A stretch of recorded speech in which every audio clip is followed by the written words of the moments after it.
Payment Pulse, a podcast by Clearent by Xplor, a leading full-service payments provider. Welcome back to Payment Pulse, a podcast by Clearent by Xplor. This is the second part of our small business update from last week, where we're really diving into a lot of the data points and the numbers and navigating the economic trends and tariffs and all the things that we're seeing from an economic level that's leading to some uncertainty in the small business landscape. We're gonna dive in here a second with Max. This was all recorded in one kind of session, so we're just gonna jump right in. But we appreciate you listening. Enjoy the rest of the episode. Yeah, no, it's definitely a lot of information. I'd kind of just like one follow-up question to that before we move on here, and before we get the full scope of data for May as well. But what are some of the things that we can start to think about? Yeah, so there's a few. We have some. We have weekly jobless claims, which show how many people are reporting joblessness each week, which isn't usually taken too seriously by most analysts, although it is a really important kind of proxy for more present labor market conditions. So that's something I look at a lot as like just a normal exercise.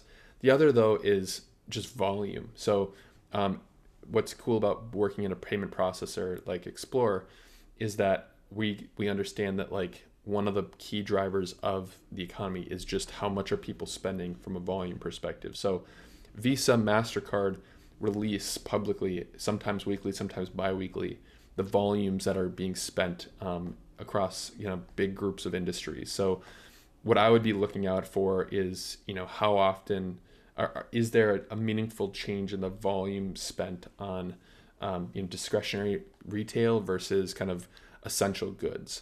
Again, some of this we have to leave to like the experts to dig into the details, and I absolutely do not recommend anyone just going at it alone in terms of asking these questions and coming to a conclusion without potentially getting a third opinion. Certainly don't ask ChatGPT and just taking ChatGPT by its words. But those are just a couple data points I'd be looking for until we get the full scope of data in May, at the end of June for May. So, yep. For sure. Yeah, no, I appreciate that. So would you say it's fair to say that we're still in the midst of, a lot of, I think it's pretty obvious, but we're in the midst of a lot of market adjustments, and, what's the timeline? Is there anything we can predict to that? Is it going to take another few weeks, months to fully understand that tariff policy? Like what's a timeline? Yeah, it seems that we're at that stage where we have some early leading indicators, like retail sales or non-farm payrolls that are starting to hint at certain trends in the economy. But we don't have like this definitive lagging indicator. So that would be like GDP changes or interest rate changes, because like those would be like certain, those would tell us for certain that we're like hitting a recessionary point. We only have these kind of leading indicators that suggest potentially we're going down this path. So by no means do I want to be the guy who cried that we are going into a recession. It's definitely too early to tell. The coin is up in the air, and we just have to wait and see at this point. Yeah, okay. So no definitive movement in that regard just yet, as you mentioned. But do you think small businesses feel the same way? And said differently, you as an analyst might look at the data and say it's all fine and good at the moment, but a small business owner may not feel that same way, without that definitive answer right now. Yeah, and believe me, like speaking as just a analyst, like there's absolutely, I do not want to speak for small businesses in any regard, but the data, like there are some data points that we can point to around how some small businesses feel. So as we talked about last episode, in our last small business episode, we quoted some data points from the National Federation of Independent Business Owners, which I believe is right, the right word. I'll double check that in a second. But they do a small business optimism index, and that declined significantly last month. So in uh, in April, we saw a decline of 1.6 points from around 97.4 to 95.8. And that is like a dramatic drop from where we were in January when the Trump administration got into the office. We saw a massive, if you take a look at the chart, if you're on YouTube again, we saw this massive spike in this optimism score after the election, as small business owners were pretty keen on having an administration that would hopefully lower taxes, increase minimize regulation, create better conditions for the small business owner.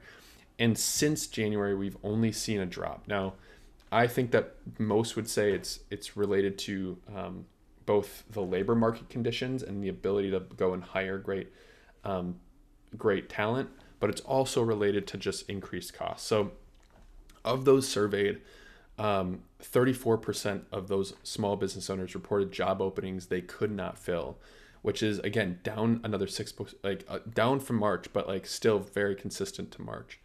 Furthermore, only 15% of business owners that were surveyed, expect the economy to improve in the next 3 months, which is just crazy, right? That's means only 15%, 15 out of 100 people polled felt that the economy would be better than it is right now in the next 3 months. It's nuts. I can't make that up. And the net percent expecting higher real sales volumes slipped another 1%, indicating they're just foreseeing flat or declining revenues. And so it doesn't from what we can tell in this survey that they're providing, this is the small business owners do not feel super confident at the moment. And there's a lot of hurdles that they face, whether it's labor, taxes in the form of tariffs or otherwise, or even just things like increased costs like insurance and regulatory costs. So clearly there's a lot to this is a softer data point, unlike the data points we talked about a little earlier.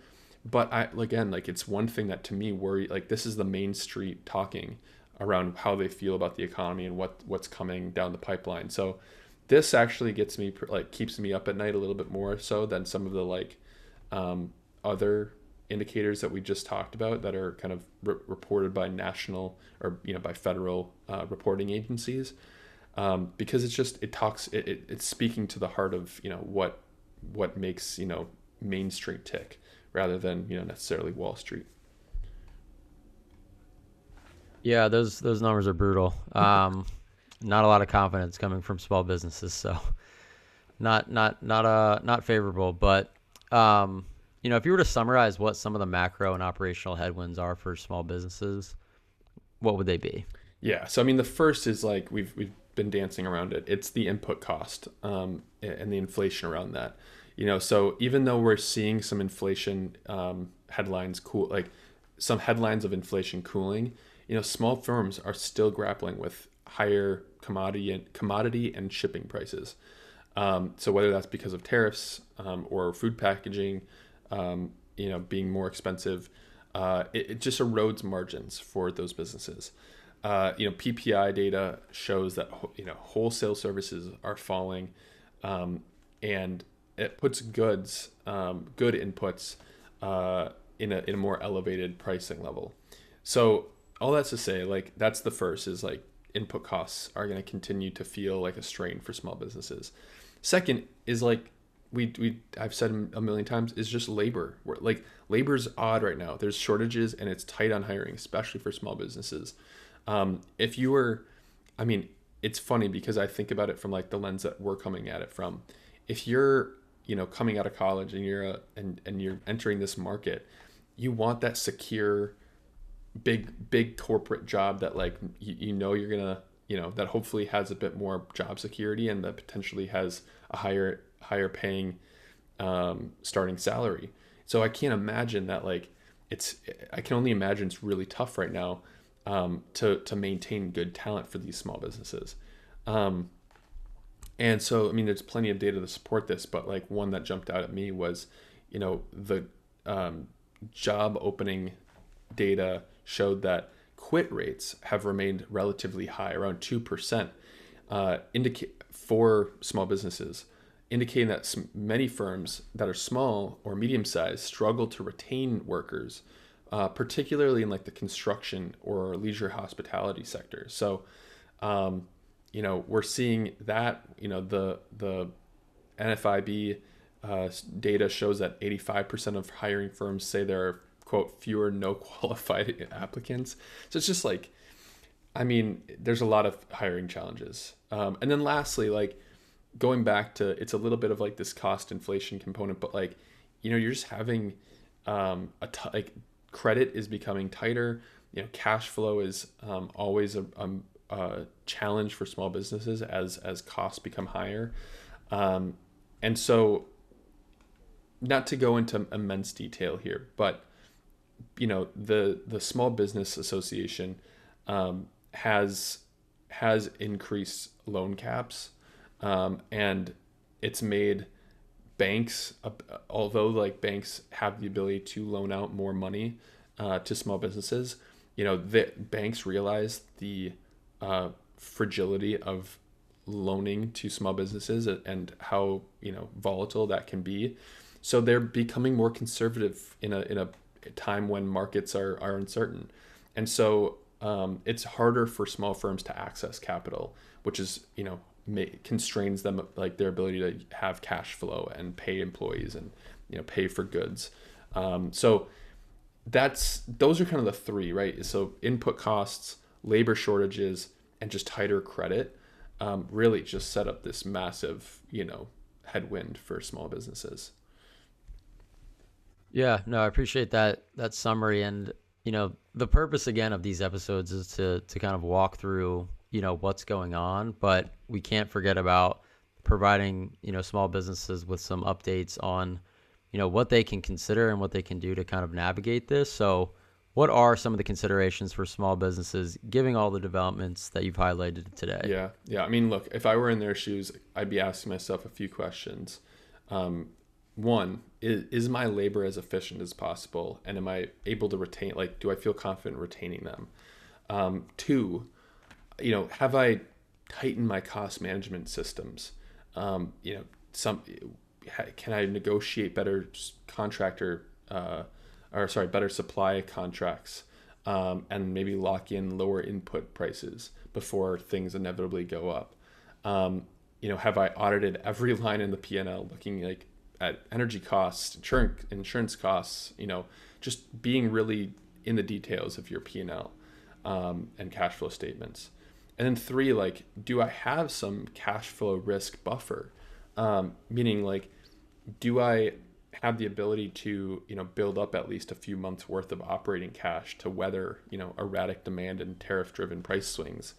That's a really hard thing to do, but it could be meaningful in a summer that is kind of full of uncertainties.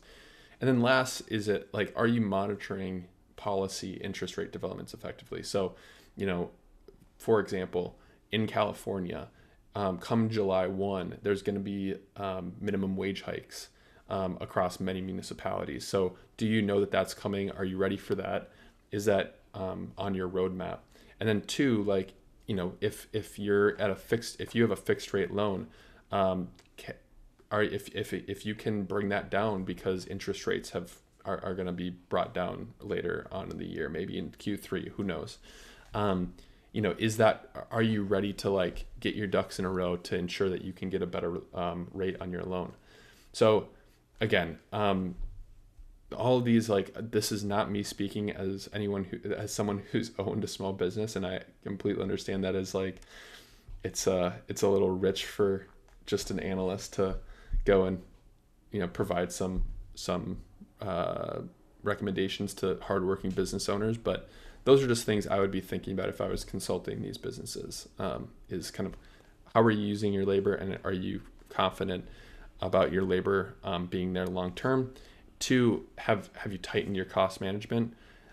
Three, how's your cash flow looking? And four, like, are you monitoring policies and interest rate changes? Yeah, no, I think those were great. It's a lot to take in. There's obviously a lot of things that we just discussed in this episode, and full transparency, I'm not not a small business owner either, and a lot of this goes right over my head. But that's why we have you on, Max, to kind of highlight these things and give actionable insights. We started this podcast again to parallel it back to the payment space, but the economy does drastically impact that, and so we are here to really just help businesses be as efficient and as withstanding as they can be to these economic trends. So I think those final points were a great summary, great wrap up.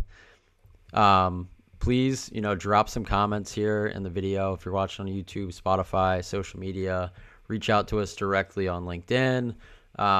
We want to hear the thoughts, but we also want to be a payments partner that can help support you along this, tumultuous journey that is business and economics. But yeah, Max, always great to have you on to highlight this topic on a monthly basis. We'll see what next month brings us and what these final May numbers look like. But I think it was a great breakdown, and again, always appreciate the time with you here. But that being said, this was Payment Pulse. Appreciate everybody listening in, and we will see you next week. Awesome. Thanks, Steve.